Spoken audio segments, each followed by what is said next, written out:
What's up, everybody? Thank you for joining me with Buzzing with Marlowe live, live, live. I say it again, once and for all. We are live, baby. I hope everybody's doing well. Happy Friday. It is the weekend, ladies and gentlemen. You have made it. It is currently 5 p.m. Eastern Time in my area. Guys, I hope everybody is doing well. Also, guys, if you haven't, make sure you like, share, and subscribe to all our platforms, including Facebook Live, on our Facebook page, The Real Buzzing with Marlowe page, Instagram at Buzzing with Marlowe, Twitter at Buzzing with Marlowe. Also, guys, YouTube at the Buzzing with Marlowe channel. Make sure you follow, subscribe, and like, and leave us some comments. Let us know about the content that we bring to you guys. We literally are broadcasting live right now on YouTube, Twitch, Facebook Live, and most importantly, right here. I mean, we here, guys. We are here. Happy Friday, ladies and gentlemen, aka another Buzzing with Marlowe day. Guys, this is episode 92. 92, guys. We are 8 away. 8 away, baby. Woo! Oh, man, for the big 100, guys. Also, guys, I hope everybody is doing well. Most importantly, guys, check out our merch. Check it out. Check it out. Check it out. Guess what we got, guys? On the Bonfire channel for the Buzzing with Marlowe store, we have hoodies. If you don't see this beautiful thing right here, check it out. Get it. Get it. Get it now. Guys, also, we got V-neck t-shirts. Very popular ones, of course. And, of course, we got the most popular ones, which still shocks me to this day, are the 3/4 baseball tees. They have been the very popular ones, guys. Believe it or not, that baby blue is literally the one I see the most bought. And of course, guys, we got the basic long sleeves, any size. You pick the color you want. Put in the promo code BUZZ20. You get 10% off of your purchase. Also, guys, we are still into that drawing. Literally the last week of the drawing. What you do is you hit a screenshot. You buy a merch. You screenshot it to me. I give you a shout out. You enter into a drawing. And literally, guys, I will reveal the prize in the next 2 days. What it will be, guys. I'm looking so forward to it. I'm excited. It's going to be a great, great thing. So, guys, go to the Bonfire store. Get you some Buzzing with Marlowe merch. Can't go wrong, guys. Can't go wrong. All right, guys. I know it's been a crazy, crazy week. Your week is ending. My week is just beginning. If you're still new to this channel, I work Saturday, Sunday, Monday, and I'm off Tuesday through Friday. So what I say is I work at a warehouse on those 3 days. Then I'm a stay-at-home dad and a husband on the next 4 days. Like those are my lifestyles. My free time is the gym, flag football, and podcasting. Those are my three my three exits into the world of just me having my time. Look forward to it very much. But guys, I know everybody's excited about my guest. I know everybody's really curious of what this episode is going to be about today, guys. So today, guys, my guest is going to be Eric John.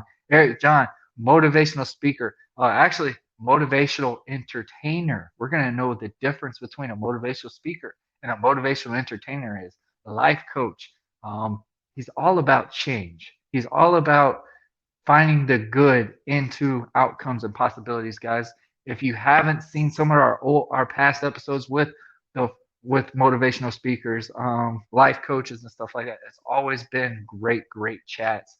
Very, very popular ones. The most downloaded in ways, including my episode last week. Shout out to my boy Aura for coming on, and man, what great visuals that he brought.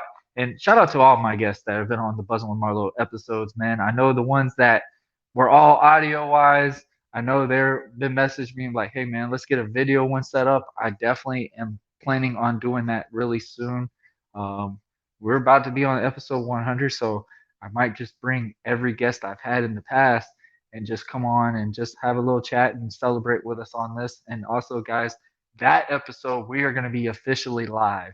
Live, live, live. No pre recorded. We are literally going to be live, having a great chat with everybody that has been on Buzzing with Marlowe. We're going to celebrate the big 100th episode. That is the extremely, extremely amazing thing.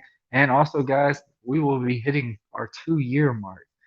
2-year mark in April. So that is a big, big thing we're looking forward to. So, guys, I ain't going to waste no more time. When the countdown hits 30 to 1, we will be joined with the one and only Eric John. And, ladies and gentlemen, the countdown is about to start right now.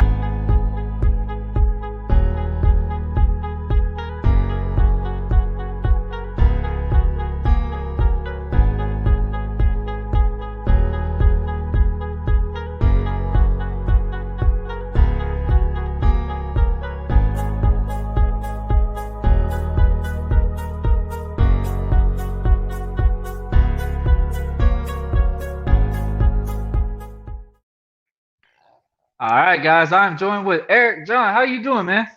I'm good, thank you. Thanks for having me on. How are you today? I'm doing well, man. It is Friday. Whew, what a week! What a week! Are you about to enjoy your big weekend, or are you still having to work? Yeah, this is my last thing really for today. I'm meeting up with a friend, kind of business related a little later, but yeah, this is my entryway into a nice, relaxing, social, winding down kind of weekend. Recharge the batteries, revamp yourself. All right, Eric. If nobody knows who you are, man, tell us a little bit about yourself. Yeah, so I am a holistic life coach and motivational entertainer. I'm certified in what's called the mastery method, as well as a strengthening and conditioning specialist. And essentially, I guide self aware people to tune their minds and their bodies so that they could create ease and flow towards their greatest self, whether it be Hmm. with health, relationships, creativity, or even just finding your life's purpose. There's always a path of least resistance. So essentially, I help people get out of their own way to make things easier while still moving towards what they want. And it really, comes down to understanding ourselves on the level of our thoughts, our emotions, and our behaviors. And then there's a plethora Hmm. of things that we could do to rewire ourselves. So we're essentially living the way that we want to live and being the person that we were meant to be. Okay, I like that. So, what's the difference between a motivational speaker and a motivational entertainer?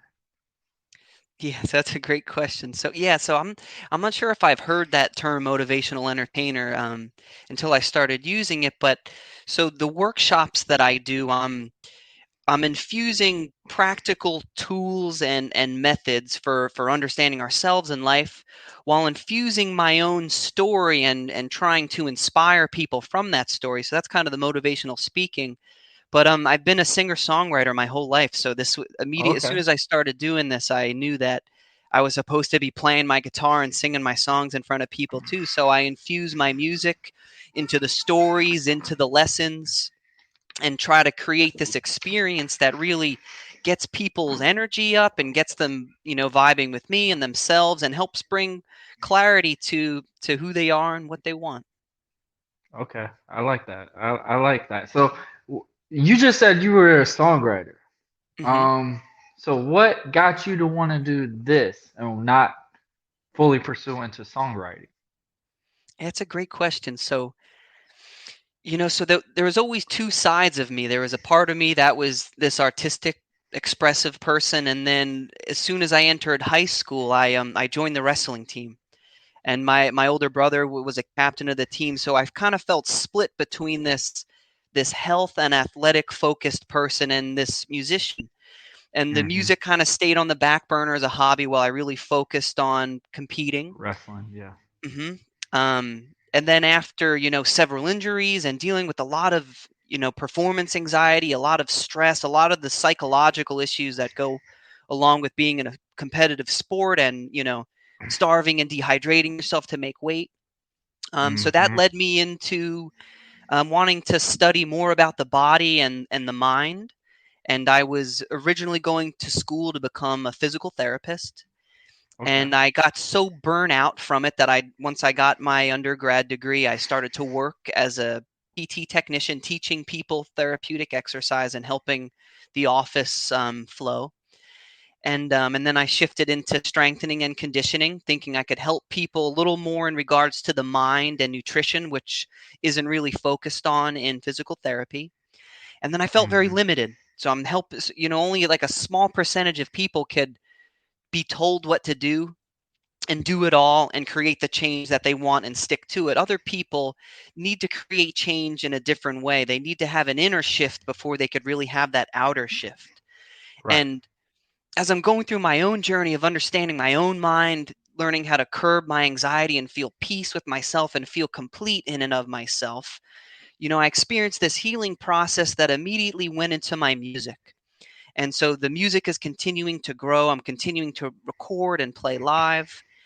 And then as I, realized the limitations, I realized I want to be a life coach, and I have certain life experiences that made me feel very suitable for it.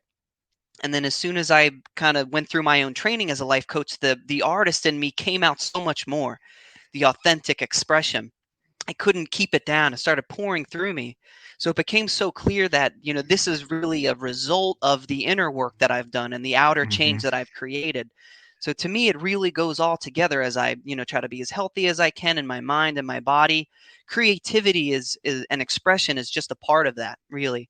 And as Hmm. soon as I started putting, my content into workshop form, I was like, why the hell would I not sing in front of these people too, to really exemplify what I'm getting at, which is, Okay. this inner and outer harmony, which of course exists in music too.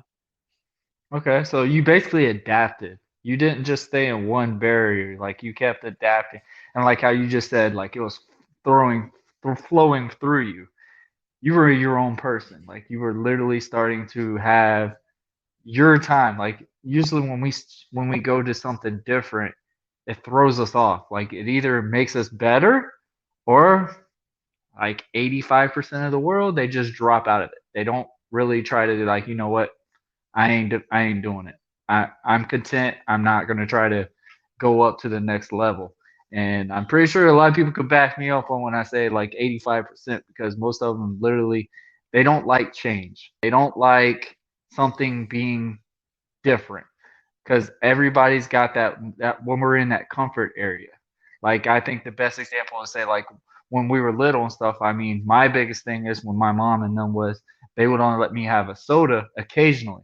So like when I lived on my own, I drank so much soda, I got sick of it. Like I rarely ever drink soda now because it's just like, man, like maybe my mom was right. Like when I had that soda when I was younger, like, oh my gosh, this is the best soda in the world. But when you constantly have the same thing, it's just like, man, throw that junk away. Like it's this ain't what I want anymore. And this is where you go to look at spring water, you go look at the what's that, seltzer water, which I never thought I would ever drink. That's one thing I do drink with you being a nutritionist and stuff like that, that it actually helps us when you're trying to do like the fasting part and stuff like that. That's actually what helps you stay full without eating so much.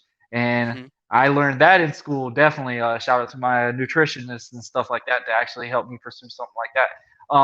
You mentioned something about competitive sports. You were into wrestling. I did professional wrestling. I know those are two different things. I know a lot of people sit there and look at it and go, "That's not the same." The only difference I would say about pro wrestling into the amateur wrestling is we didn't have to worry about cutting weight to make a certain competition per se. Like sometimes, obviously, you wanted to up your weight up a little bit if you're going to go against a heavier weight because you don't want to sit there and get thrown around the ring all day. Like you want to at least be like, hey, I got my standing here now. Like I'm getting more than four moves in this match. Like we're going to be 50-50 at least. So I love how you sat there and said something about amateur wrestling because amateur wrestling is a very tough animal. And it's just like pro wrestling, it is a very toxic girlfriend. It is addicting, but none of it has a purpose to help you in anything in your life. Unless if you just like, hey, don't mess with me. Because I tell people all the time, if there's anybody you don't want to pick a fight with, it's probably a wrestler. You might have us down, but if we pin you to the ground, you're done. Then it doesn't matter if you got the hand or whatever. We don't get tired out easily, and we will wait for our moment to just literally take that little submission and you're done. We're not looking at just pounding your face in. We're literally looking at it as when you tire out, we got you. And as one thing I've learned as a wrestler was like that was a hard thing for me to do was waiting for the hit, waiting for your timing. And it took me a long time. That's why it took me almost 7 months to actually have my very first match because I literally would not. it was so hard for me to wait for somebody to hit me and stuff like that. With other than amateur wrestling, you're going instantly. You're waiting for your moment and boom, attack it. With wrestling, you're just waiting for your back and forth flow. You're trying to tell a story with your body without using words sometimes. And those are the things I would know that's a big difference between amateur wrestling and wrestling. Um, you mentioned something about strength and conditioning. Um, what are some things that you have seen when you teach some of your clients? Like, what are some things that they're really missing as a whole compared to the stuff that you would be teaching them? Yeah, so from my personal experience, I was all about getting stronger and lifting more and more, constantly trying to Mm-hmm. increase my bench press, my deadlift, just kept overhead press, lat pulls, kept trying to go heavier and heavier. And while I was getting stronger, I was You're really sore. yeah, I was really overlooking the recovery. I was overlooking the recovery. I wasn't aware of my posture. I wasn't aware of my mobility, my stability. And, it eventually led to injury. And I had to Mhm. really take a step back. I was told I couldn't lift for about 2 months after I had a shoulder impingement from just, trying to bench twice my body weight. People could do it, but it's not meant to be done like it's supposed to be rhythmic. And I was just like on Yeah. this climbing ladder of trying to get stronger. And my body started to break down because of it. So, to anyone that's on that journey of trying to progress, especially with their strength and with their size and things like that, like I would just say make sure your it's called periodization, where Mhm. you're going through these rhythms of going up in intensity and weight, and then you come back down to make sure you're really giving yourself time to, really grow into that new weight and Right. grow into that new size. But also just the therapeutic stuff is no joke. Being able to, pull your shoulder blades down and back and really have full range of motion overhead and behind you and things like that, really being keen on what's the functionality of my body, and is just pushing all this weight functional. And that's kind of what my Mhm. shift was like, trying to be like, the most badass I could be in the gym, to really trying to make sure I was functional in everything that Right. I did. I think the craziest thing is like how we look at workouts and stuff. Like say like you and me, like when we grew up and watching these athletes and stuff, like the football era that we were into, they were all bodybuilders in ways. That's why the speed level was so different. It was just they're super strong, but they couldn't barely even scratch their back in way. And like we used to be presented like that is the approach to stay in shape. That is the way to get stronger. You got to lift heavy, heavy, heavy, heavy. I love how you sat there and said something like that because that's what I thought about when I was in the wrestling persona. I was like, man, I'm only 185 pounds, but I can bench press over almost 300 pounds. I can literally squat over almost 400 pounds. Like I was Mhm. I really in my mind thought this was good. This is good. And man, let me tell you, like how you just said, like, yeah, you're getting strong and stuff like that, but you're feeling so sluggish. You're feeling slow. You're feeling like this thing. Nutrition in my mind for the longest time, man, for 8 months straight. And I'm pretty sure you've done this before too. Like I did a bodybuilding type thing, and man, for 8 months straight, I did nothing but chicken and rice, and oatmeal for breakfast. And I hate oatmeal for a passion. Eating oatmeal with water, that is depressing. Like the results were showing, but man, just how sluggish you felt. And occasionally I would put broccoli in or something like that. I would change that up a little bit. But other than that, like I would eat only oatmeal, chicken and rice, and broccoli, and occasionally a carrot, which I looked forward to eating the carrot because it was a different taste coming in my mouth. Like for 8 months. And the sad thing is that 8 months kind of did scar me till this day sometimes because I can't just eat chicken and rice plain by itself anymore. Like I gotta have like a hot sauce or something just to have a taste in it now because it was just so sickening. And like the results were there, but like so sluggish because I wasn't putting so much carbs in my body. Like Mhm. yes, rice is a great fill up what right carb to have to fill yourself up and stuff like that, and it's good to burn and it's easier to burn than any other carb out there. But you do have to have your greens. You do have to literally change it up to that perception to where it's not like you're one thing I've learned, even though now I'm still pretty healthy in my time, but I'm not as strict healthy as I used to be. I do macronutrient now is because I can't tell somebody I diet anymore because that shit was it was oh my gosh, it was sickening. Like it got to a point where it's just like I won't do that again. And me macronutrient now is you're eating cleaner, but you still are replacing what you haven't ate. So say like if I want a cake or something at the very end of the day, guess what? I have to eat to that certain level to it's like, okay, I still have enough to eat this. And it's definitely changed the game. Like and like how you said with lifting and stuff like that, man. Like I really believe that's the only reason why I had 6 years in wrestling because I wasn't really taking care of my body. Like I remember when I got approached when I first went to college. I walked on to my basketball team, my basketball team for college at FAU. They approached me and said, "Hey, you're too stiff. You're not flexible." And I was sitting there going, "What? All you need me to do is shoot jump shots. What in the world is flexibility got to do with?" And needless to say, they brought me into this what we call power hot yoga stuff, Hmm. and you talk about throwing you out of your comfort zone. Oh my goodness. Like I looked at this like, am I supposed to be here?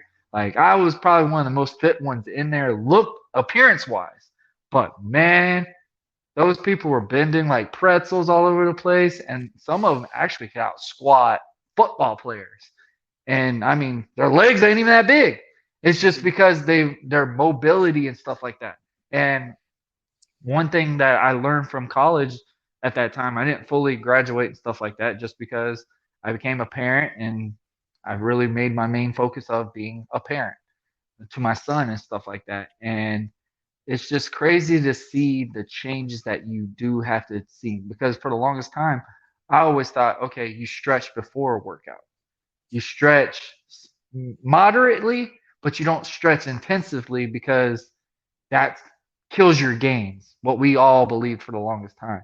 And now I'm at that age like, you know what? If I lift 225, cool.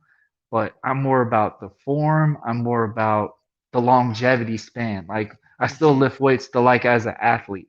And man, I see athletes literally they don't even throw a heavy weight. Like the athletes nowadays are so different because say like mobility and stuff, that's the biggest thing. Like some of them will have a kettlebell over their head and they're sitting there doing this with their leg pressed out just to learn balance, to control themselves, to do the purpose of say like alignment. Your job is to basically push somebody, push them, either get through the line to get to that quarterback, or your offensive alignment is to save your quarterback. You're supposed to push the guy away from your quarterback.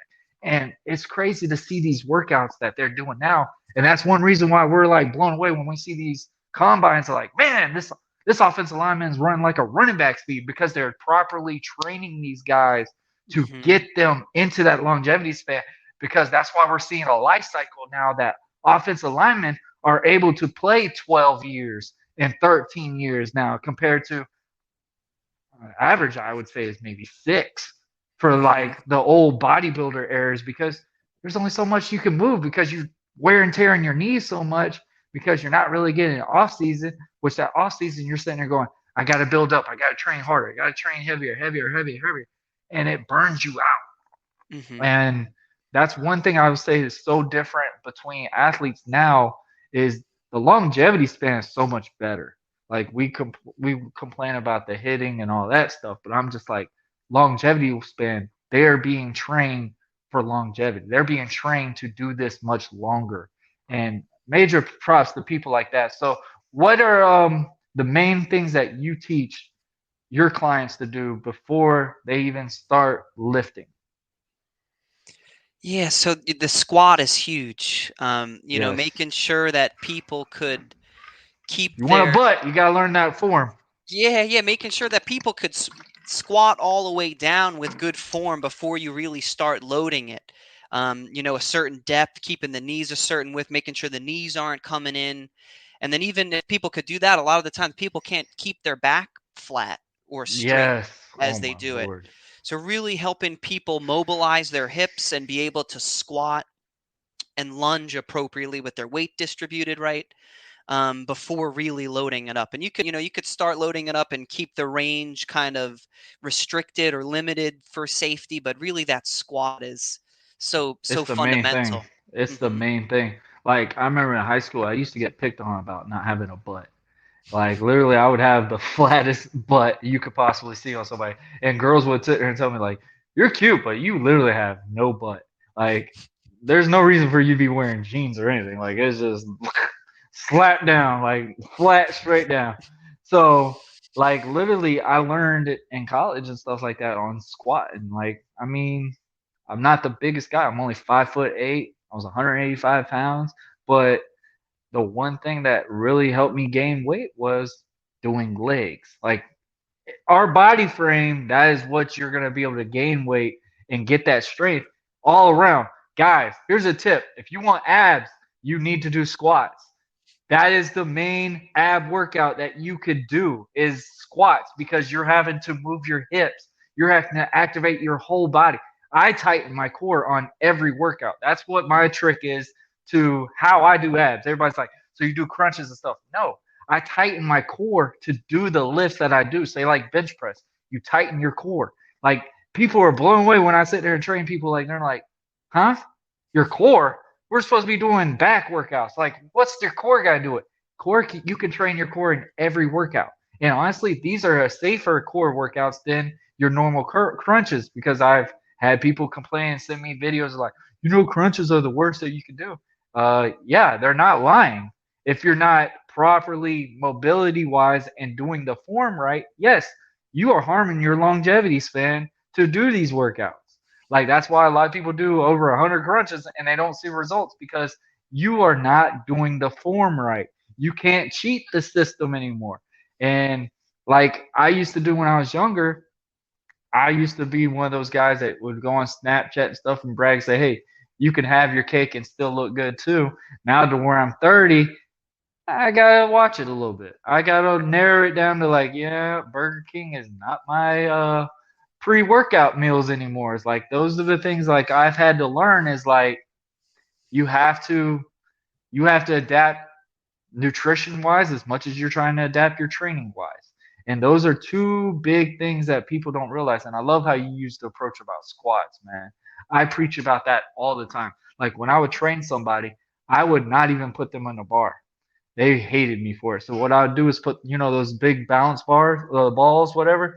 I lean it against the wall and tell them like literally where it's like right there on their back. Hmm. I want them to go as far down to when it's hitting here, and I want you to hold it as long as you can and bounce back up. And I want you to keep doing it until you can't do 9 reps. And they hated me. Oh my goodness, they hated me. Like that one person was sitting there, squat down, pop back up, squat down, pop back up. I'm like, you need to hold it. They're like, what's the purpose of this? I said, if you hold it, trust me, you will thank me in the end.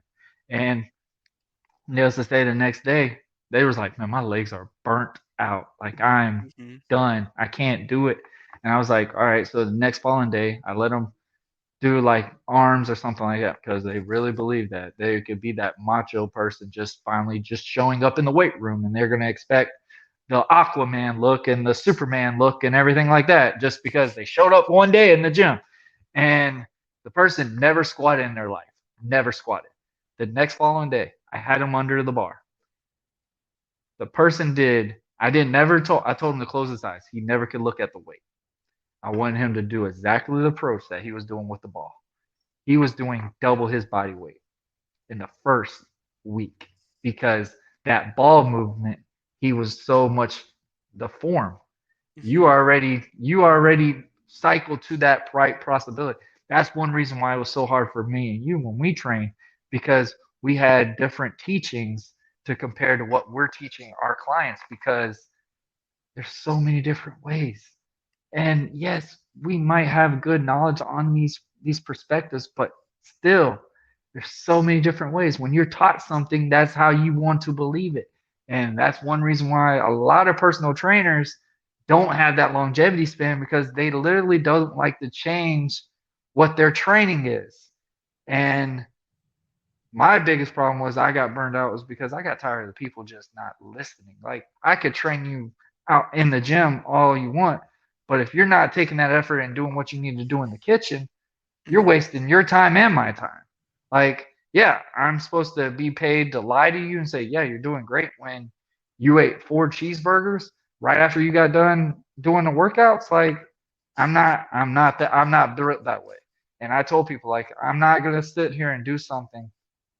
When I was doing personal training, I wanted to make an impact. I wanted to make a change to teach people the right stuff. And I felt like I was being a hypocrite if I continued on. And I do help still train people, like when they ask me tips and stuff. I don't charge anybody, which I'm not even a certified personal trainer anymore because I haven't gotten my certification back in the last year and a half because I I kept forgetting. I'm like, oh yeah, you got to renew it every 2 years, and now I actually got to go take the stupid test now, just if I want to get them back. But Mhm. still, like, man, I don't need a paper to tell me this stuff because I've done it. But like I said, like, I didn't want to continue something that I knew I'm bringing a bad vibe to people because I'm having to lie to you just so I can get paid. And that was one thing that made me so burnt out from it. I was just like, yeah, I can't do it anymore because I'm not gonna lie to you. If you're wanting to change, I can do what you need to do in the gym, but if you're not doing what you need to do out in the Mhm. house, you're wasting your time and my time, and you're spending a lot of money on something that literally you're doing to yourself. So that was the biggest problem I had with my personal training experiences.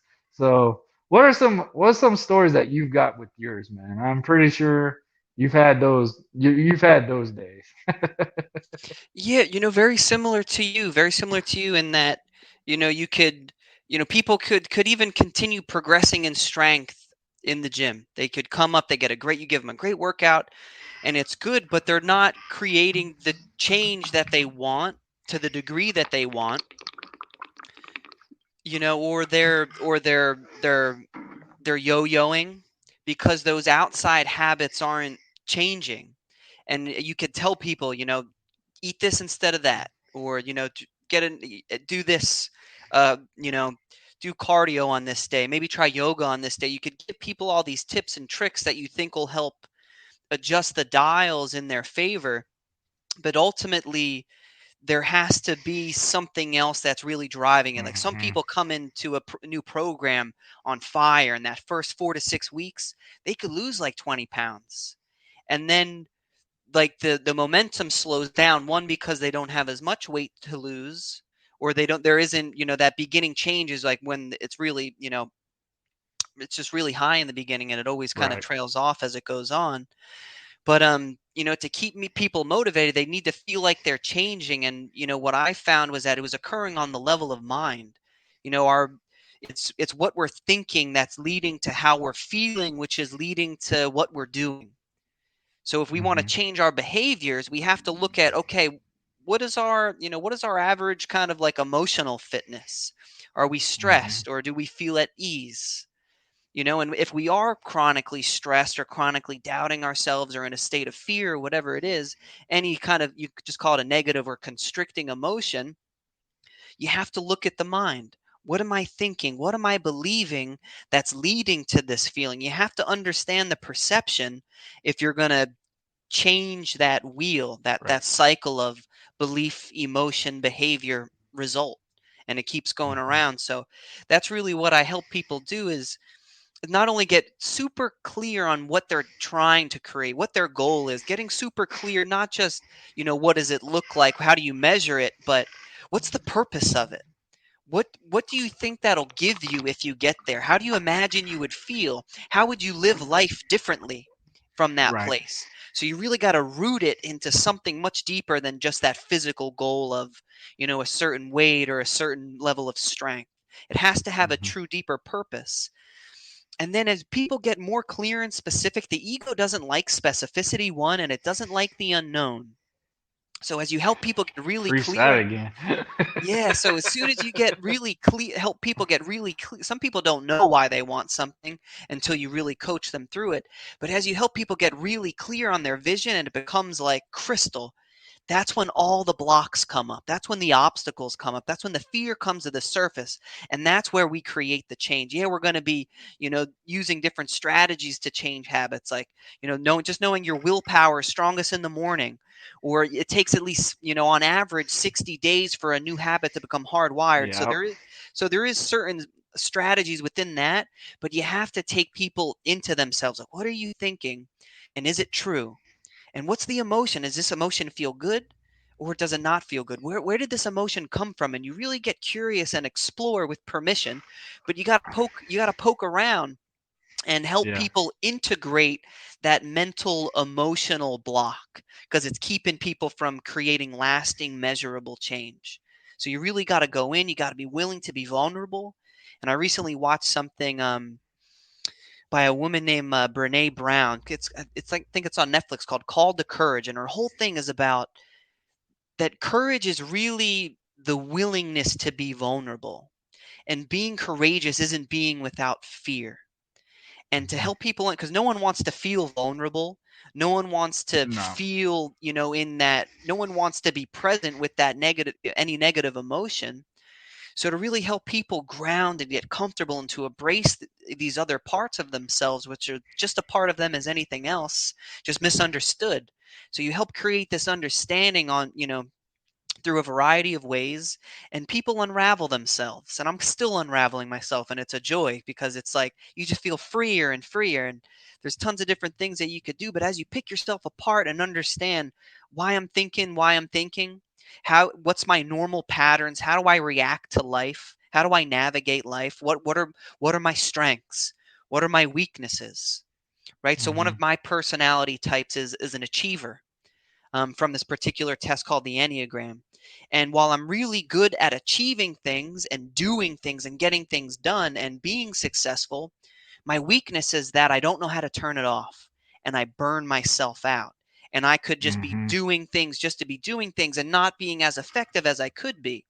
So a lot of my personal shift over the past couple years was learning what's the most important thing that I could do so that I'm most effective. But also for me, I need tons of space in my day.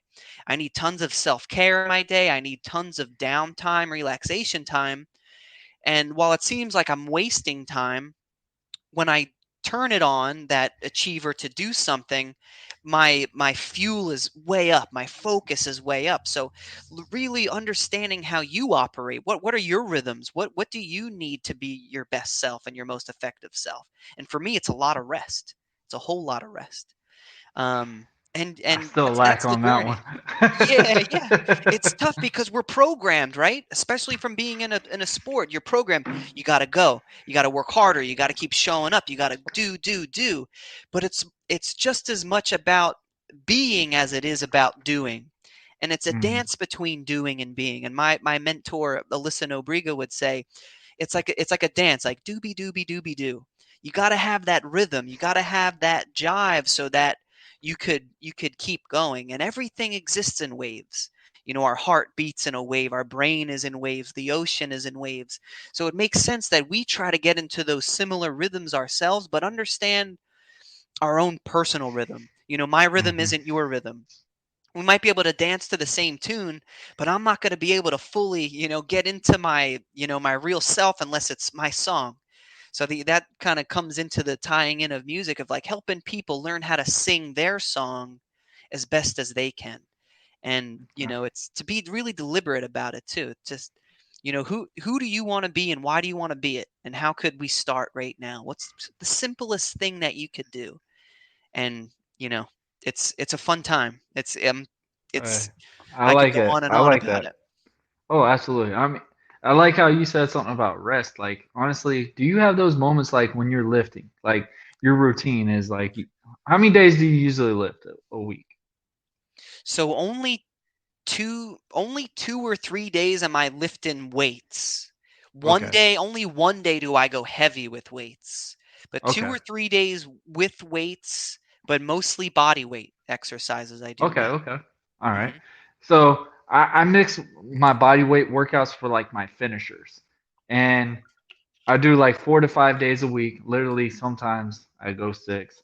it's just you feel so weird on your rest day. Like those are the one things like I've had to learn at age of 30 now is my training has to change because I can't do all the stuff that I used to do. Like when I was wrestling, I started having bad neck injuries and stuff like that was because I was always going. I wasn't literally stopping. And I wouldn't go to the doctor and stuff like that. I mean, people hear et cetera all the time. And past episodes, people have actually seen what happened with my neck injury and stuff like that.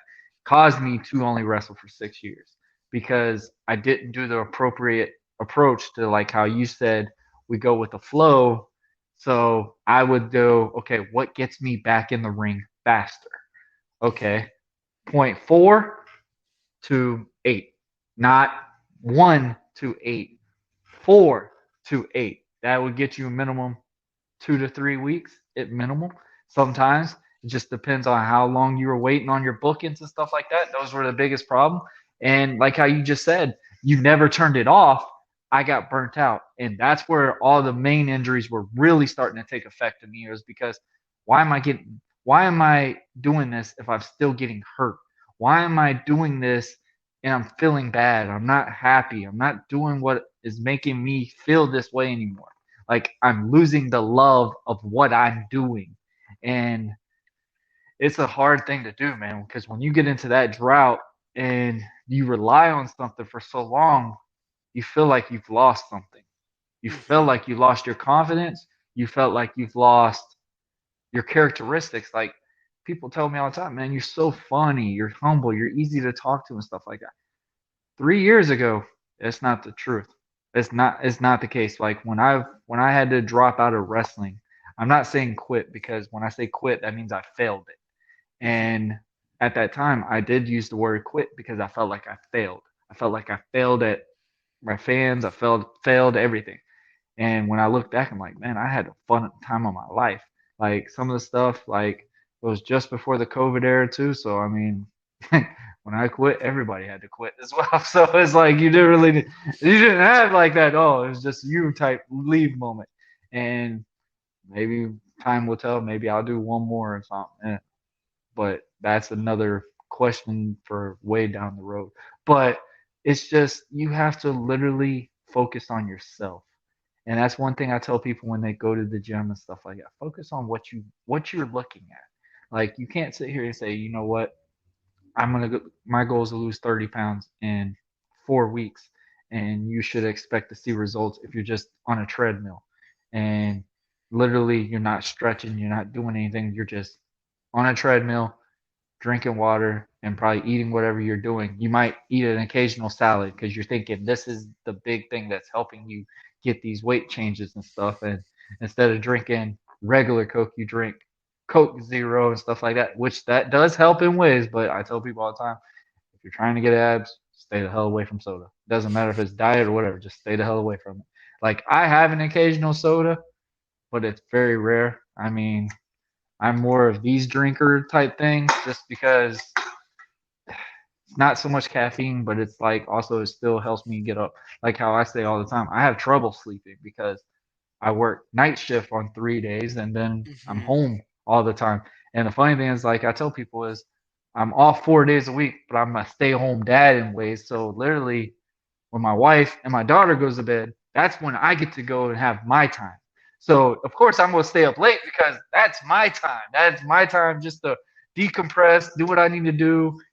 Sometimes I even put myself. That's why I like to overbook myself too because it makes me feel like you know what, I'm having a purpose and stuff.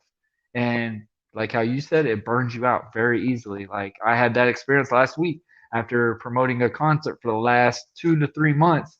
And when that finally happened, I was like, you know what? I'm gonna take a break this week, not do Hmm. an episode, nothing. And I felt like I was failing people because I'm like, dang, always showing consistent work. I'm always doing this. And then when I didn't, I'm sitting there, I'm like, man, it's kind of like how when I have that rest day at the gym, it's just like, I think I need to go to the gym. I think I need to do something just involve mental. And one thing I've actually approached, which I'm very proud that I've done now, is I put some type of stretching in every single day. I kind of try to change it up sometimes. It's just sometimes it just the downward dog thing just makes me feel weird at times. That is like, why is that going to be the main stretch everyone's got to do? But it does have a major purpose. It's for core, your hip mobility, everything like that. And it's just cool. It's crazy to see like stuff like I look on YouTube all the time. I like the guy Obi Vincent. I like the approaches that he brings and stuff when he talks about like mobility stretching, which he does CrossFit, and I don't do CrossFit. I don't believe in it in ways which if that's and this is one thing I took a step back and realized on some people because like I've had this experience with my sister-in-law and stuff like I know you've heard of the new fitness industry called Orange Theory and where they're in that little room and they're burning out all their calories. They're on a treadmill constantly doing like maybe 2 or 3 sessions where they lift weights and then doing straight cardio, which that's fine and dandy. But and and I used to knock it, and I used to tell people, you know what, that would be my rest day. I would literally just go in there just to burn off calories and do something like that. I wouldn't do that every single day. That's kind of like with CrossFit. It's cool to do occasionally, not every freaking day. That's why a lot of these guys, yeah, some of them have that look, that physique, whatever. That's because they're doing the stuff that they're supposed to be doing in the kitchen. And you could tell which ones are doing that and the ones that are just lifting and eating pizza after it. So it's like those are the differences. But I also had this approach. It's like, you know what? They're making that change that they want to do fitness. So if that is the approach that they are wanting to be in the fitness world, who am I to shame that? Hmm. And that's one thing we have learned with this world right now is I say it numerous times. People look at fitness like how it is in window shopping. They look at it, they want to be that, but they don't want to do the hard work to get there. And I think the best example people look at, say, like superhero characters in movies, and they're like, they had to do steroids to get that way.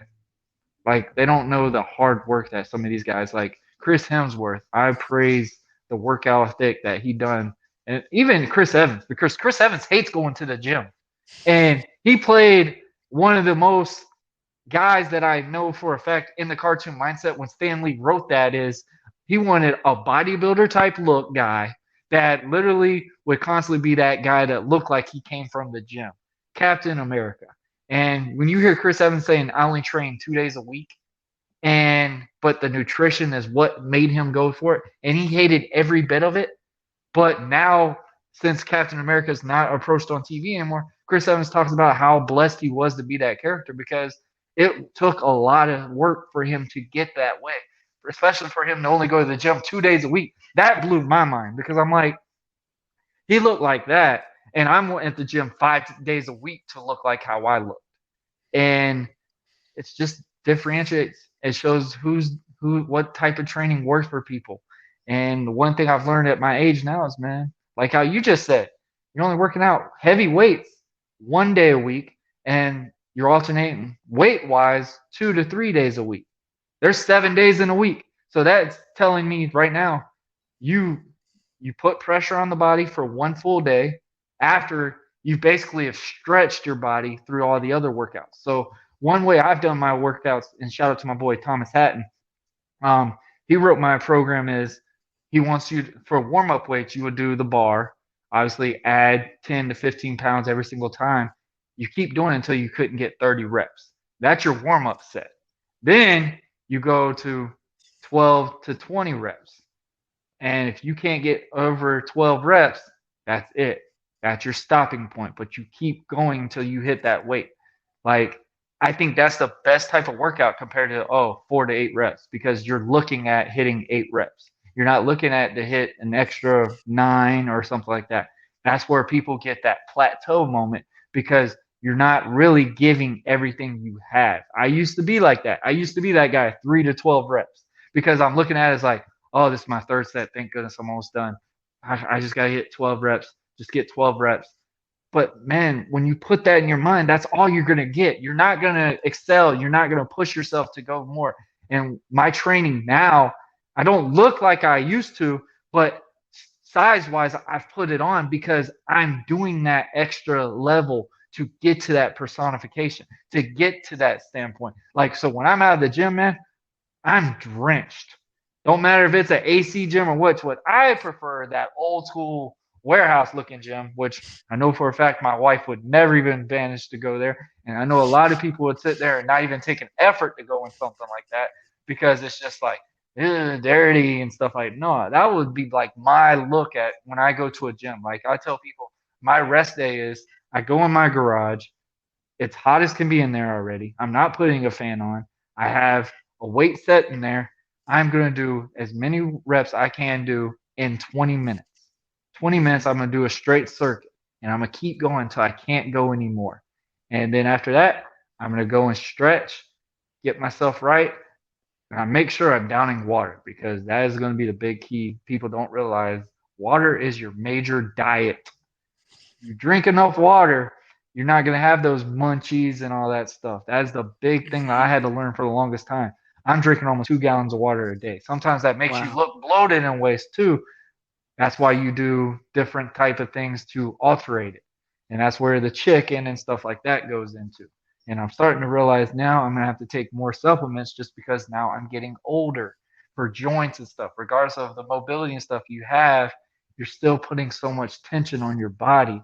Supplements is what looks at to that way to help you get that extra mile and stuff, which I don't always praise like, yeah, you got to make sure you take supplements.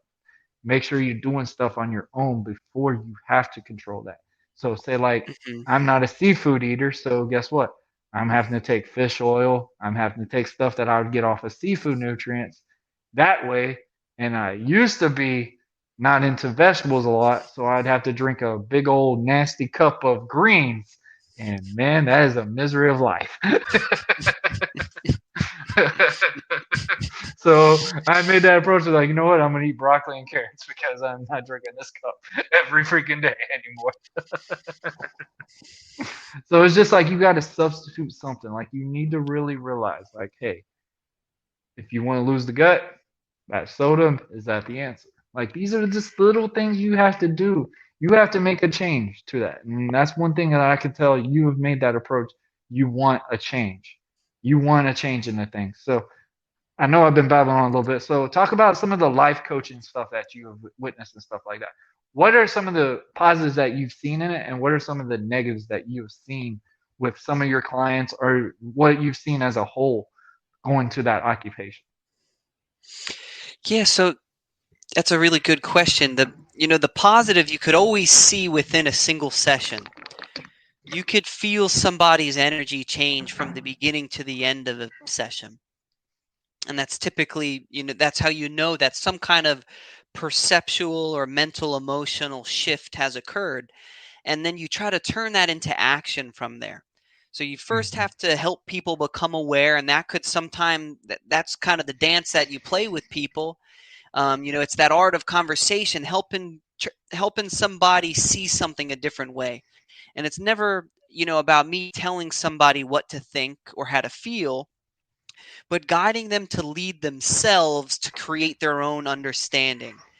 And Mm-hmm. from that place, to then create a new habit of some kind, to try something out new that's going to contribute to the change. So, the coolest thing is just seeing somebody make peace with a negative emotion, something like a sadness or a grief or a fear, to be able to really understand its purpose, because all of our emotion, everything in us is intelligent. We've evolved for a long time, and everything that happens in us, even, pain, inflammation in the body, even all the symptoms of issues in the body, I really see as intelligent, because they're Mm-hmm. signaling to us something and they're serving a purpose. We don't have just like inflammation in a joint for no reason.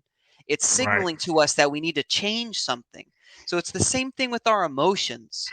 An emotion that doesn't feel good, it's signaling to us that either what we're thinking is out of alignment with what's true, or with what we really want, or there we have to just release our judgment in some way. And Mm-hmm.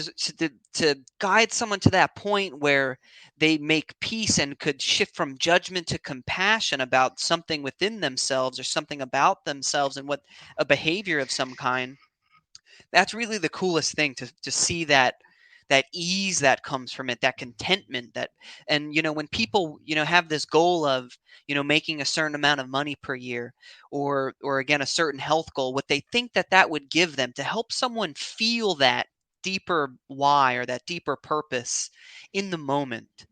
So for an example of that was, or is, I thought that I would have a lot of freedom by becoming a life coach and by being able to do my music with it. That to me, I was like, yeah, that's freedom. But on the journey to become that, I was filling up all my time and ironically taking away my freedom to get there. So I had to realize what the fear was. What was the fear that was driving me to do too much, but also the fear that was keeping me from living full out or like taking big jumps, making that investment and getting certified or whatever it was. And beneath the surface, and this is another thing my mentor asked me, she's like, what do you fear would happen if you achieved your goal of becoming a life coach? And I'm like, I never thought that I feared anything. Like I thought that that's what I wanted. But after, being introspective and really exploring, there was an unconscious fear that I would lose my freedom if I became an entrepreneur. I would have a lot of responsibility. I would be really busy. So one foot was on the gas, driving me towards that, potential freedom, and the other foot was on the brake, saying, you got enough freedom now. So I wasn't moving anywhere. So it becomes an art of how do I feel this freedom now while going for my goal. So, to bring it back around, to help someone really experience within a virtual call or in person, whatever it is, to feel that thing that they want so dearly or they think that that outside thing will give them, to help them feel that right now, to help them embody it and to really own it and realize that they have the power to have it right now what they really want. And then from that energy, from that shift, from that way of being, you take a step that's intelligent, that makes sense, that's in alignment with this. Um, on the contrary, difficulties, sometimes people just aren't ready to change. Some people aren't ready to let go of a certain belief because that belief has kept them safe for so long. That belief has worked in providing something, even if it's keeping them from what they want, keeping them from changing. It's served a purpose that it's really hard to let go of. And some people aren't willing to feel their feelings. As ironic as that, we have feelings and they're meant to be felt. Most people go into their, when we feel something uncomfortable, we start thinking about the thing that we think is making us feel that way rather than feeling the feeling. So those are a couple obstacles. People that aren't ready to shift, and you want to push, and because I'm achiever, I could project that onto people. Like I'm like, oh, they could be further along if they just made this shift that I see the potential of. So for Right. me, I really need to sit back and let people change at their own pace and just keep holding space for people. They'll change when they're ready. They'll shift their belief when they're ready, and they'll learn how to be with their emotions when they're ready. And then the real changes will happen from there. Right. I like that, man. I like how you brought that perspective because I love how you sat there and said people stay in a comfort zone and a lot of people don't know how to progress up. Like how you sat there and said your foot was on the gas, but you're also on the brake at the same time because you've got one that's saying go, go, go, go, go, and then the other one saying, well, this is what you will turn into if you have to, if you do this. And that's one thing that I've noticed with celebrities just in general. That's why they get burned out so much with paparazzi and stuff like that because they're constantly in their face and they're doing their dream like when they do a movie they win an Oscar and stuff. That is their main moment. Like people going to their screening and stuff, that is their moment. That is them making that realization like, you know what, maybe it's not as bad as I'm thinking. And then when the paparazzi and all that starts showing in their face, that's where that just goes, this is getting old, this is ridiculous. Like, I'm a human being like everybody else. Why are you in my face constantly 24/7? Why is my life so responsible for your making a merch off of me? Like you're making money off, you're getting paid to interrupt my life. Hmm. Regardless if it's good or bad, you're going to make something out of my life because of what you put into a tabloid and stuff like that. And that's what causes people to have that burnout moment. It causes people to go, man, maybe this job ain't for everybody. Mhm. And I love how you sat there and said something like that because that's how I felt with personal training. Like I said from the beginning, I felt like I was being a hypocrite continuing on being that trainer because I could teach you in the gym, but when you're outside of the gym and you're not doing your work, that's on me because you're paying me. So you're thinking that I'm responsible for you to be, I can do workouts and stuff, but I can still eat what the heck I want. And that is a very different differentials, and that's what those negative vibes come in. And you go, what? This ain't it. Like all sunshine and rainbows. Like everybody has that honeymoon stage to choices, and I think the Mhm. gym is a great reference to it because when you first start going to the gym, you see results instantly because your body is not used to you doing stuff like this. That's where you get those early gains, like I call it. I call it the honeymoon gains The because honeymoon they game. show up when you keep going, you don't really change up anything. It just continue to show what that is. Like literally, I tell people all the time, if you were one of those guys that never go to the gym and you start working out, whatever, people are gonna notice your changes compared to somebody that's been in the gym regularly. Because my wife all the time, she'll tell me all the time, she's like, "You look the same that you've done when we first started dating," because she's seen me all the time. Like there's nothing that's really been different. I've always been active. I've always been a workout crazy person. I tell people all the time, definitely a gym rat. There is no ifs, ands, or buts. I'm a gym rat. There is my stress reliever. It's stuff like that. Like how we just said our purpose. For the longest time when I was younger, I felt like I needed to be stressed to go to the gym. I felt like my workouts were getting more advanced while being stressed because I have an incentive to be in there and go hard. Like how we say, go hard in the gym and lift as much weight as we can. And if I was pissed off that day, you bet your butt I'm going to do deadlifts just so I could slam weight on the floor all day. Like those are those little purposes that I felt like I was looking forward to. Now it's just like I'm lifting to for longevity. I'm lifting to stay in my kid's life, to live a long life, to be around my kids, to do active things with my kids. My daughter's 3. She is the most speedy demon on this planet. Literally, my daughter will run all over this house, and my wife can't keep up with her. But me, because I'm telling people all the time, like, this is the reason why I do what I do, is because I want to be able to do stuff with my kids at the long. I've seen people that I went to high school with that were we were all athletes in shape and everything, and literally like, man, I wish I was like I was in high school. And it's just like all you gotta do is do a little bit of changes. All you gotta do is just change the little barriers a little bit. Have that mindset. Still be that person. And people just get to that stable spot. They're just like, I'm not doing the extra mile. And then when it gets to be that part, it's like, I'm done. I want to make this change. And sometimes it's not the same animal that you used to have in your head because you've let your brain control so much. I don't need this anymore. Support the dad bods. Like that's the new thing now. Like go dad bods, like all the girls are sitting there. Oh, it used to be about, hey, I want my guy in shape and stuff. Now it's like, oh, they got a beard, they got that dad bod. That's the new thing. That's the new thing. Because people don't like being out of their comfort zone. Mhm. And it's sad to see sometimes, man. It just feels like it's another excuse for people to just to be there. Like I'm not discouraging people and say, hey, you go to the gym for me to have respect. But no, I'm just saying if you know for a fact you are not comfortable in your body, then what are you gonna do to change it? Because that's a lot of build up moment. Like I said with celebrities, is because they had to have a look for them to get that part in the movie that they had. Mhm. Like great example, Mark Wahlberg. I'm a big fan of him. Big fan of him. Big fan of all the less choices that he's done, all the morals that he brings. I'm a big fan of that. And that one movie that he had to lose, he had to literally weigh almost 90 pounds. Remember that one where he had to literally lose all his muscle from playing in painting games to basically be guy that was like a 90 pounder, and the way he did it, he said, "I was a guy."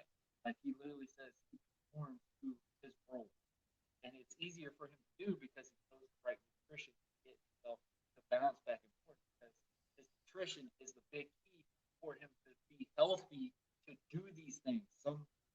Some people literally take drugs or stuff just to make that role. And that's where we get those, oh my gosh, they just killed themselves type scenario because they burnt themselves out so much because they escalated to what the society brings them. They felt like they needed a cheat sheet to advance into success. And that's one people got to realize, man, there's no cheat sheet in life. No cheat Mhm. sheet. You have one life to live. What way are you going to do it? And that's one thing I had to take a step back when I was wrestling is, you know what? Did I really need to rely on American Project or was it Warren Marlowe all along? And that was one thing that made me look it back and go, you know what? If I never wrestled another day in my life, I did good. Because I mean, the achievements that I've had with it when I first started these podcasts, I relied on that. I relied on it very heavily for fan base wise and stuff. And I thought for the longest time that's the reason why people were tuning into my content was because it's American Project. No, they loved Warren Marlowe. They loved American Project, but they loved Warren Marlowe because they see me as a dad, a husband, a father of a child that has special needs, of an autism spectrum, a father that literally has to go through a child issue every single month and year because me and his mom ain't together. So I literally get him 5 times out of a year. And people can relate to this stuff, like guys that Mhm. literally are great parents, but are labeled into what the society has brought to us that dads are always. And these are the things that I've brought the approach to change the game. And I've brought the approach, you like the dad bods? It's just not me. Like that is just not my character. Like I may not look like I had that shredded 12 pack I did in high school or when I first started wrestling, but you could still tell I'm active. I'm still in the gym. People still praise me all the time. Like, man, I don't know how you keep doing what you're doing, Warren. I don't know how you keep doing this. Because I'm built that way. This is how I've brought myself to that. Now, do I sit here and tell you I eat salad every day of the week? No. Do I eat as much as I used to? No. Um, do I have occasional cheat meals? Absolutely. Like, I mean, I'm 30 years old now. Like, I'm not old and basically washed up to where it's like I don't have a purpose to be in the gym. No, you should always have a purpose to do something. And that's one people need to realize is you need to know your why before you act it. Before you do it, you need to find out what your reason of. If you're Mhm. just going in there because you feel uncomfortable in a bathing suit, that's not a good purpose because you need to know what longevity standard stuff like this is. Like I tell people all the time, you don't even have to go to the gym. You can literally do a stretching. People, the one thing that drives me nuts is people that have desk jobs. They sit here and tell me they're sitting at a desk 24/7 and they don't know why they're so exhausted, why their back hurts all the time and stuff like that. Maybe it's my chair. Maybe it's because I need more sleep or something. No, it's just do the little things. You can have those stands. And it's just like those people have the comfort zone and they don't know how to step out of it. And I really wish people would have that mindset because it's. I mean, we can only talk about that so much because we could go. I mean, it's an hour and 8 minutes right now. We could go 5 to 6 hours talking about what needs to happen for people. But people are different. Everyone's different. Everyone has a different type of level, and it's just a matter of what you want. And it goes a long, long way. Yeah, and what I'm hearing and want to reflect from what you're saying with that why, it's like, how do you the feeling to me is like the biggest thing. How do you, you know, when we're trying to determine if someone is exercising enough or if if their weight is right for them or whatever it is, it's really how do you feel? How do you feel when you get up and down? How do you feel when you wake up in the morning? How do you feel at the end of the day when you go throughout your day? How do you feel? And if it's not how you want to feel, then that means Ah, something's got to change, right? And so, like, a big thing that happened for me, like, was I just had my body lost a lot of muscle mass as I changed my style and my approach to weightlifting and movement. And while my ego hated that, my ego's just seeing the number drop on the scale, I couldn't deny that I felt better, that I had more energy, that my mind was clearer, that it was that my when even just like standing up felt easier, and walking, I felt lighter on my feet, my movements, I felt more in flow. And for me, I had to eat less calories, I had to eat cleaner, I had to not lift so heavy all the time. I could still lift heavy, but not nearly as much as I do yoga, or I do, sometimes I practice qigong, which is like tai chi. Right. um, so it's like finding movements that make you feel better. And it doesn't, at the end of the day, it doesn't matter how you look, as long as your body feels good and you're functional. Can you do everything that you want to do? Is your body responding as it's supposed to? Are you getting sick all the time, or is your immune system right operating at full capacity? That's really, I think, the deeper question is, how do you feel and how is your body responding to life? And that really determines or will influence what kind of movement routine you need, because that's more about getting people to lift or to train. I'm more about just getting people to move. It's a movement routine. It's a way of being where movement is a part of your life.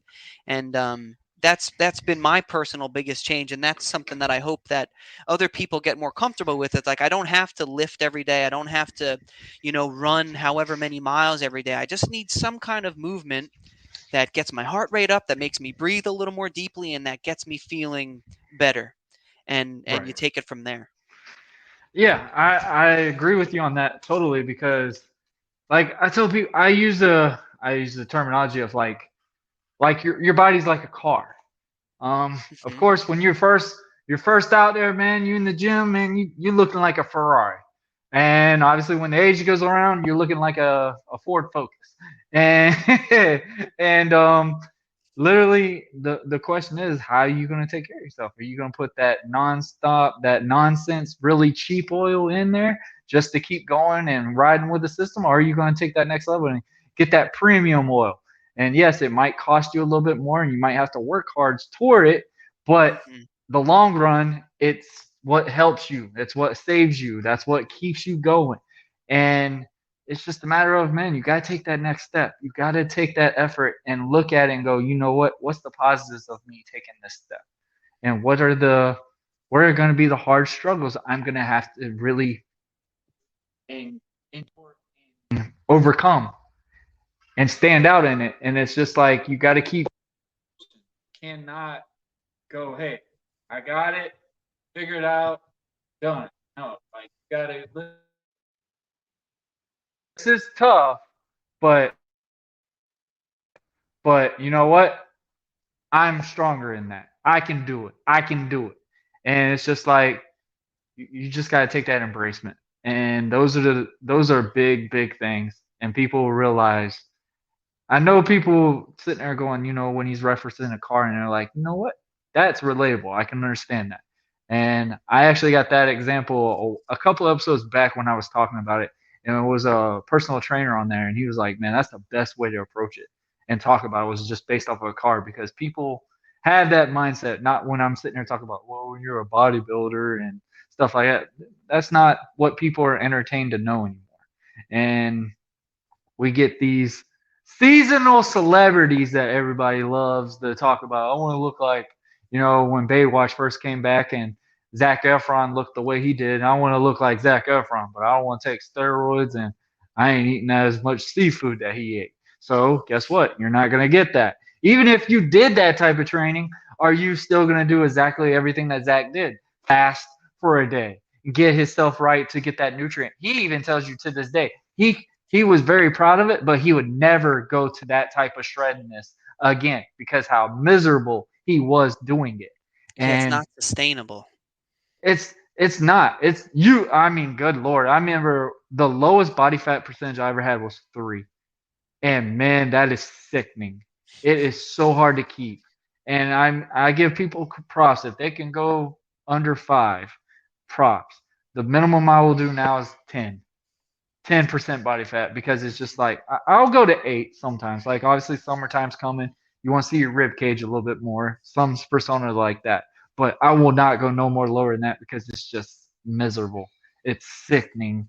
And yes, it looks great. That's why people, when we sit here and take a picture and people get mad, like, oh, that's just conceit. No, that's being proud of what you've accomplished because in the next 2 days, it's not going to look like that because I know for a fact I'm about to down at least a donut or something because that is just hard to keep. And it's just that you gotta figure out like what are the positives and negatives to it. And sometimes, guys, even getting very healthy, there is still negatives that happen with it. High blood, high blood pressure, high cholesterol problems and stuff like that. Because guess what? You have had that mindset, hey, I'm in that bulking stage, I can eat whatever I want. And then guess what? You go to a cardiac problem because you're not putting any cardio in your system. That actually got to a realization for me for a while because I used to not even care what I ate as long as I went to the gym. I'm doing what I've done. Now I'm at that age where greasy stuff is really hurting my stomach. Like one food I definitely got to stay away from is Chinese food. Like I really feel like I'm somewhat allergic to it because it is misery after I eat it. And it like sometimes you feel good when you eat it. I feel terrible when I eat Chinese food. Especially one of those little Chinese takeouts, like yeah, they're cheap and whatever, but it's like, did I need to eat that? Did I really need to put that in my system? But I mean, in my mindset, we bought it. My wife got it, Don't. but it's just like, you feel like crap.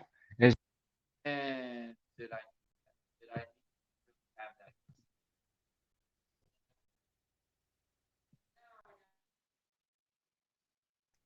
then I've been doing.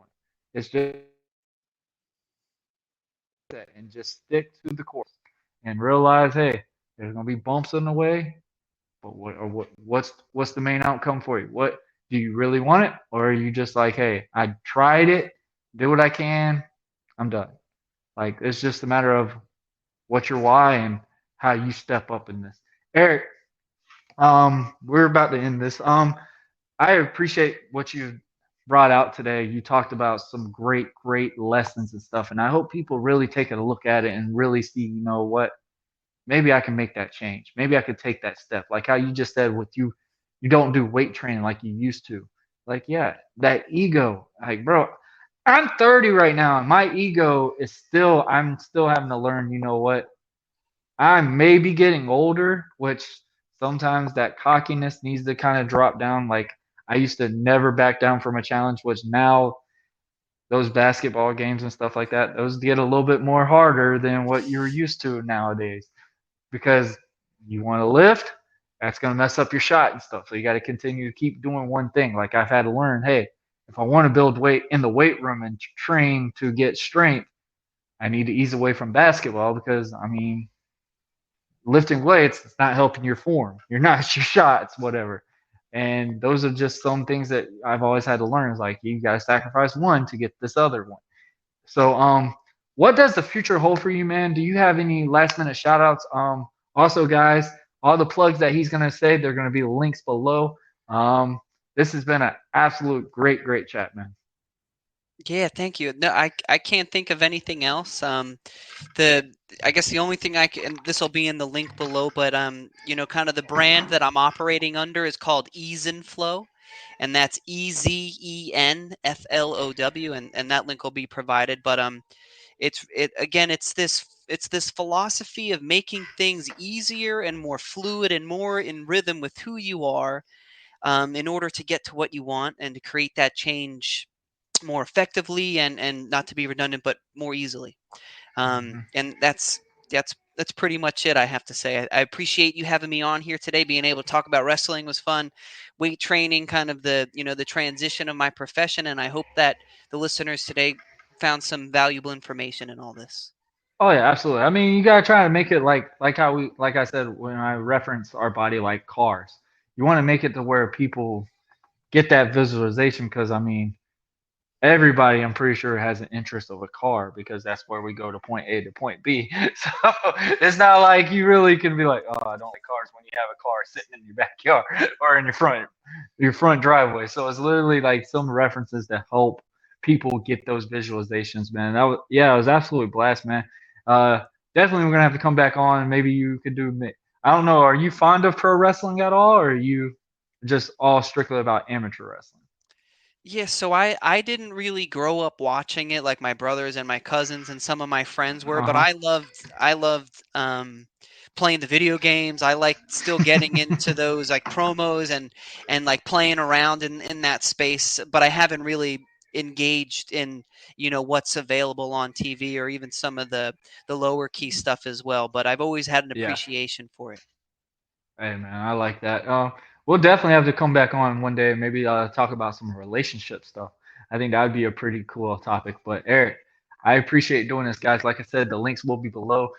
Check him out, follow him, follow all his journeys and stuff, man. Learn some stuff about this stuff because this is some stuff that people really do need help with sometimes. Because I think this is the best approach to bring somebody if they needed to learn how to step foot into a gym and stuff like that. This is like I tell people all the time, man. The hardest thing to do, regarding with the workout, whatever, the hardest thing to do is just show up. Because when you show up, you're gonna do something.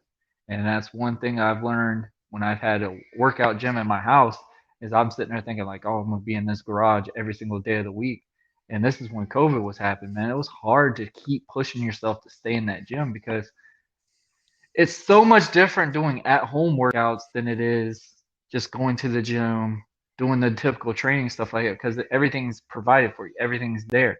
So when you had that shut down moment and you just literally only got what your mindset is from your personal training aspect, that's where you got to get step outside the box and realize, man, I got to change it up. If I maybe I'm gonna have to do more reps than I'm used to going to a normal gym, but and obviously the results are going to be a lot different because yeah, you're going to look active, but the shredness and stuff like that was kind of hard for anybody to just continuate knowing that they were only able to lift at their home because you only have what you can do. And like how you said, change your thing with body weight, man. My ego, oh my gosh, it was punching my skull every single day when I had to just do body weight workouts because I'm sitting there, I'm like, man, I was so used to bench pressing something now, and it's just like, I'm just doing 120 push-ups every day. It's tough, but we got to adapt, right? We got to adapt to the Yeah. conditions. And So that's now that what it's I've about. cross-utilized body weight workouts into my weight training now, so it obviously has its purpose because now I'm sitting there saying, you know what, body weight workouts are going to be my finishers. And let me tell you, man, on a chest day when you're doing body weight workouts and the three variations of push-ups, you are dead after that workout. Literally your arms are like you've activated every little possible thing in your body from it. That's why I tell people the best full body workout is the push up because you're working your abs, your core, your glutes, your hip mobility, your posture, your shoulders, your arms, your triceps, your neck. And that's one thing I did have to learn after I got out of wrestling was like because I did have a real bad neck injury is a lot of neck movements because what I used to do was neck bridges where I just pop up and stand up on my head. And Same. man, those used to be, oh Lord. Yeah, that was the amateur wrestling training basically right there. hmm That's what I tell people. If you ever wanted to get into wrestling, train your neck. Neck is the biggest thing. So when they got there like this, there's a reason. That saves you in longevity wise for that sport. But Eric, I appreciate this, man. I know I've been babbling on for a while, but guys, like I said, the links will be below. Check this man out. Check him out. Hit him up. Do what you need to do to find out your why. Because man, this has been a great chat. Eric, like I said, I definitely would love to have you on it again, and we would do like maybe talk about some things about relationship wise. Because I remember that was one thing that you wanted to bring approach of this episode, and I know we got carried away with something else, but this was absolutely a great chat, man, and I appreciate you doing this. And I hope you have a great rest of your day. Thank you so much. Same to you. I'll talk about anything and everything. Hey, awesome, man. I'll definitely take you up on that. Have a good one. You too. Thank you. All right, guys, time to get going. Q. First and foremost, I'd like to thank Eric and John for coming on today, having a great chat, talking about life itself, man. Talk about workouts, work ethic, and stuff, and just use those examples to bring a big hole into mental health, vulnerability, stuff like that. It has helped make these approaches. But, guys, hope everybody enjoyed this episode. Like I said, guys, beginning, if you haven't, make sure you like, share, subscribe, follow, do what you need to do to stay updated with all our content. Buzzing with Marlowe out every Friday, 5 p.m. Eastern Time. We always go live. It's the new episode, one episode a week, new guest, new topic every single week. This is episode 91, guys. Round of applause. Thank y'all, man. This has been a major, major thing, and we're almost to our 2-year anniversary as well. So, guys, I hope everybody does well. Also, guys, I want to do a quick plug-in. Every Wednesday, other than Friday, when we're on the 11:30 podcast, Talk Pro Wrestling, we are joined with my boys, Shiz Linsky from Off the Top Ropes podcast, my boy Dre on Wheels from the 11:30 podcast, and as you could see, we are called The Commission. We are 3 podcasters as one. Obviously, everybody knows my background. I was a pro wrestler of 6 years. These guys, Shiz actually was in the ring. He actually trained a little bit. Dre is just a big wrestling fan. So, guys, 3 podcasters into when we talk about pro wrestling, we talk about the NBA, NFL, baseball, whatever. You name it, we talk about it. We talk every week on Wednesdays. Commission talks at 5 p.m. on YouTube. Like I said, on Off the Top Ropes podcast, we do live on YouTube and Twitch. And Buzzing with Marlowe podcast, we do YouTube live and Twitch. But guys, like I said, Talk Pro Wrestling is on Fridays at I think 11. I think 11 or 1. There's 2 of those different ones. But guys, if you haven't, make sure you like, share, and subscribe to all their content as well. Guys, follow anybody that does a podcast or any type of dream that they want to do, man. Follow it. You won't realize how much of an impact that does help somebody to pursue their dream. Major props to every guest that I've had in the past, and especially to Eric as well, because guys, this is definitely a humbling moment every single week. Like, I literally enjoy doing this, guys. I showed the camera down a little bit. Check out the merch on the Bonfire Shop, guys. Type in Buzz20 into our link as well. The link is below there. You type in Buzz20, you get 10% off on your merch, guys. Get you some awesome. We got the hoodies, the V-necks, and ladies, we have the Razorbacks. And of course, guys, we got the long sleeves and the 3/4 baseball tees. Check it out. Get your color. Do what you need to do. Give me a screenshot. It's the last week, guys. I'm telling you now, the last week we are doing the March drawing. After that, that's it. If you've done it, you enter into a drawing, and I will reveal the prize in 2 days. That is on Sunday, ladies and gentlemen. I'll reveal the prize. I'll go live, and we will talk about it. Guys, this is another great episode of Buzzing with Marlowe, and I will tell you, I'll see you down the road, guys. And ladies and gentlemen, I'm out. And great weekend. Have a good day, and I will see y'all down the road when we have more buzz. Because, ladies and gentlemen, see ya.